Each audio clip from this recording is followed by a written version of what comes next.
Hello again! I'm James. I'm an actor and a magician and a friend of BICT's. Welcome to my magic workshops that I'm doing as part of BICT and Friends at Home. Each week I'm teaching you a magic trick with things that you can find around your own home. This week all you need is some paper and a pen and maybe a pencil and an eraser. I'll show you the trick, then I'll teach you the secret behind it so you can do it too.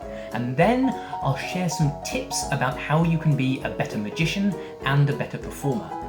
This week, I have an acting idea that will help you think about your character as a magician. What kind of magician am I? What kind of magic powers do I have? But before we get to that, the trick for week 3, the case of the curious Q.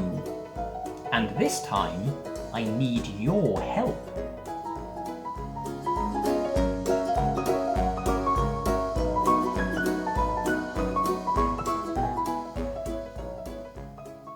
This is the curious Q. It looks like a big letter Q, but it's made up of lots of symbols. It starts down here at the bottom with the circle.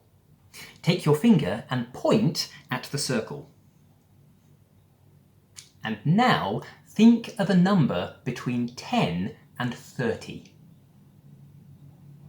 You're going to count your number around the Q. Start counting with the symbol that your finger is on now. So that's the circle. 1, 2, 3, 4, 5. When you get to the star, turn left and keep counting clockwise around the Q. That was 5. So that's 6, 7. You're going to keep counting in a circle. If you pass the star, ignore the tail and just keep going in a circle. When you get to your number, stop, but keep your finger on the symbol that you arrive at. That was 7, 8, 9, 10.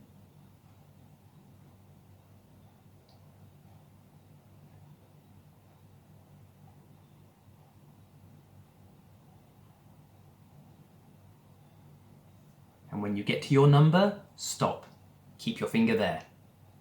Now you're going to count to your number again, but in the opposite direction, travelling anti-clockwise or counterclockwise around the Q. Remember, start counting from 1 with the symbol that your finger is on now.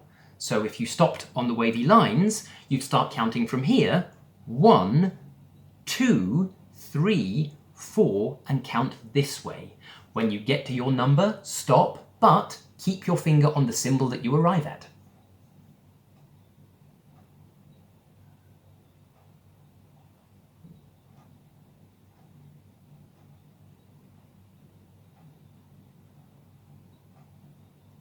Are you there? Good. Now don't move your finger. I have no idea what number you thought of to begin with, and I have no idea how many times you've counted round the Q.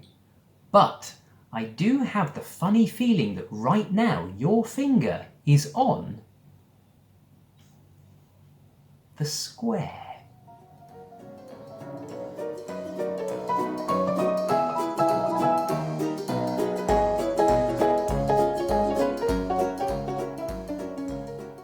The curious Q. You might have guessed, but like week 1, when we teleported M&Ms, this trick works automatically. Or it does if your Q looks the same as mine. It's important that you have the same number of symbols. So before we look at why it works, let me show you how you can draw your own curious Q so it's laid out just like this one.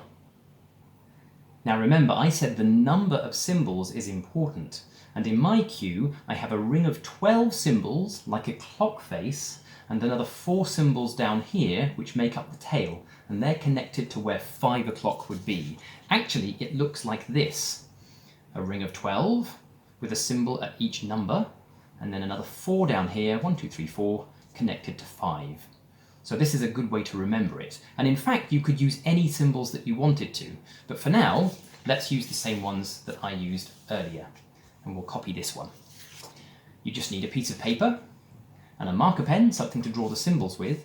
Actually, when I did this, I also sketched it in first with a pencil so I could make sure everything was evenly spaced, and then I rubbed out my pencil marks afterwards with an eraser. So let me show you how I did that. The first thing I did was draw a circle where my 12 symbols are going to be. So I want a nice big circle, and then I'm going to mark in at 12 o'clock and 6 o'clock, 3 o'clock and 9 o'clock, top, bottom, left and right, and then 2 more in each of these spaces. That's 1 o'clock, 2 o'clock, 3, 4 o'clock, 5 o'clock, 6, 7 o'clock, 8 o'clock, 9, 10 o'clock, 11 o'clock. That just makes sure there's space for each of the symbols. And then I want 4 more in a curly tail coming off where 5 o'clock would be. So I need space for another 1, 2, 3, 4 symbols. That looks good. So I'm going to draw 1 symbol in each of these little circles, and I'm going to copy the same ones that I did earlier. So starting at the top, at 12 o'clock, I have a curly spiral. Then at 1 o'clock, there's a square. At 2 o'clock, there's a triangle. There's a cross at 3, a circle at 4. I've already got a circle. A 5-pointed star at 5.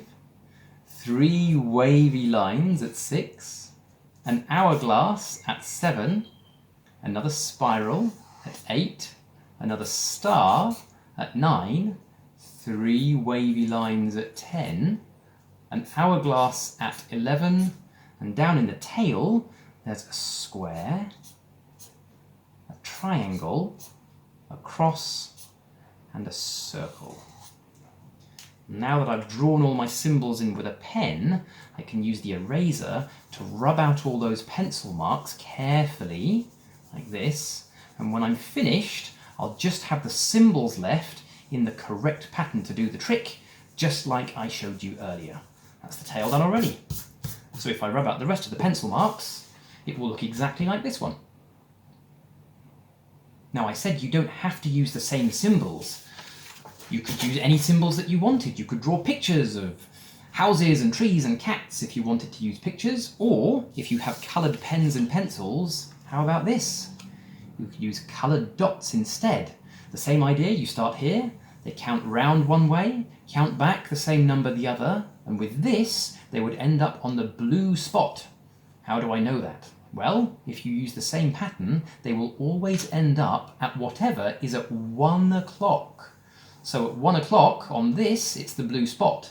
At 1 o'clock here, there's the square. That's why we ended at the square earlier. You could even combine these ideas and use shapes and colours and do something like this. Wow, look.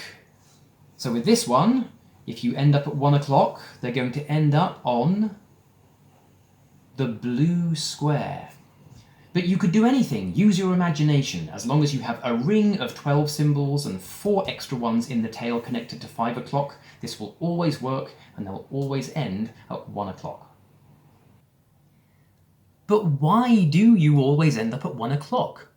Well, I think it's easier to see why if we go back to this picture of the curious Q with numbers instead of symbols. Remember in the trick, you could think of any number bigger than about 10. So let's use 10 as an example.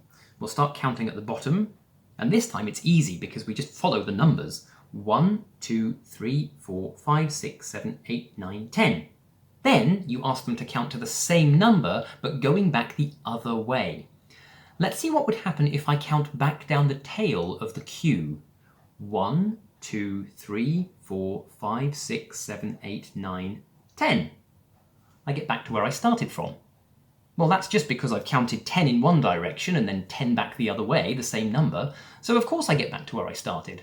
That would happen with any number. I could count 20 and 20, or 100 and 100. As long as I count the same number forwards and backwards, I'll always get back to the start. The secret in the curious Q is that you don't ask them to count back where they came from, down the tail of the Q, they keep counting around the circle. So the last 4 numbers they count won't be here, here, here, and here.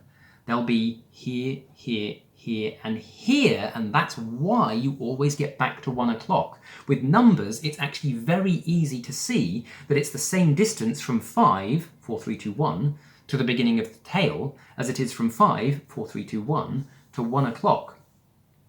Because it's easier to see with numbers, I suggest you don't use numbers in your curious Q.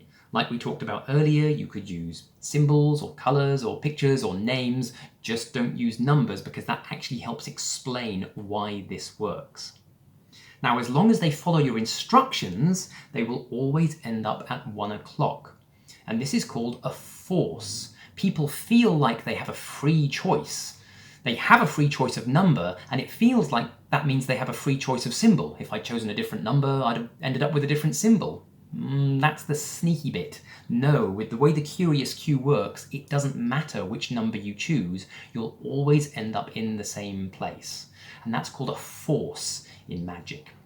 And when you have a force, you know, the magician knows ahead of time what will happen, and that means you can make a prediction. My prediction was the black square I had stuck on the back of my clipboard, but anything which shows you knew before what would happen is a good prediction.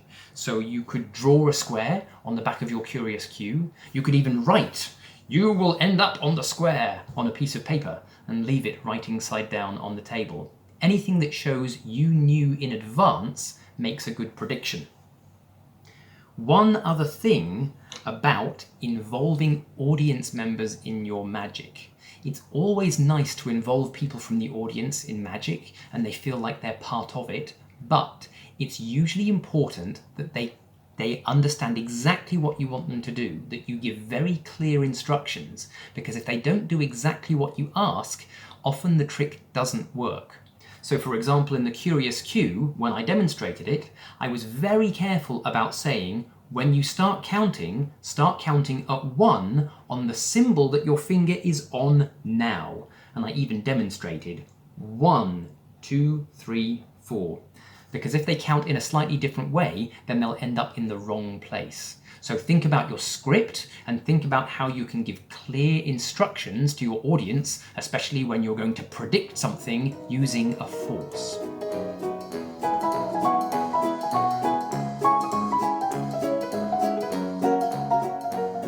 Time for another performing tip.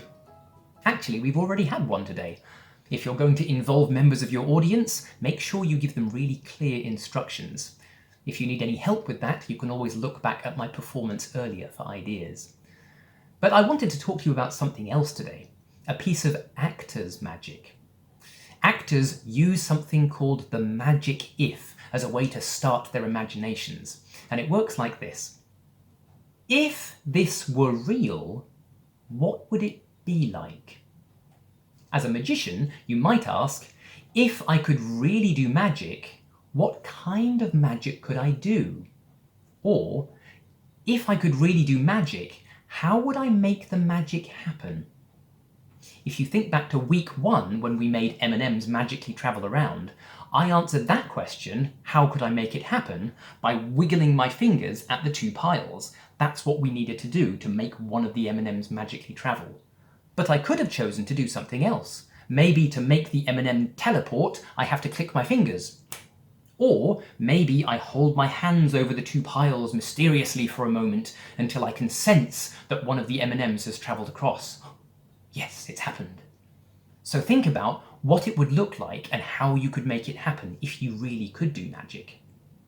Tricks which use a force often give you a choice as well. Today, I chose to present the curious Q as a prediction. I knew before it happened that you would end up on the square. It was like I had the power to see into the future somehow. But I could have presented it in a different way. I could have said that actually I can see what you're thinking. I can read your mind. So instead of having the black square taped to the back of my clipboard, I could have waited until you'd finished counting and then said, concentrate on the shape that you've arrived at, and I'm going to see into your mind. Ah, yes, you're thinking of a shape made of straight lines and sharp corners. You're thinking of a square.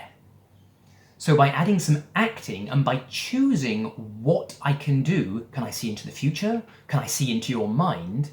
You can choose what kind of effect you can do as a magician. So start thinking about, if you could do magic, what would it be like? And use the actor's magic if to start your imagination. Have fun with the curious Q, and I'll see you next time on James Magic.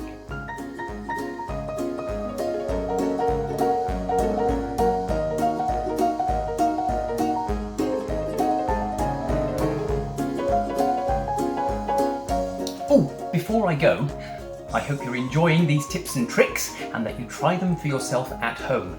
If you do, BICT and I would love to see it. Why not record your magic and send a clip to BICT? Just record it on your phone and email it to bictfest@gmail.com. I can't wait to see what you do. Bye for now.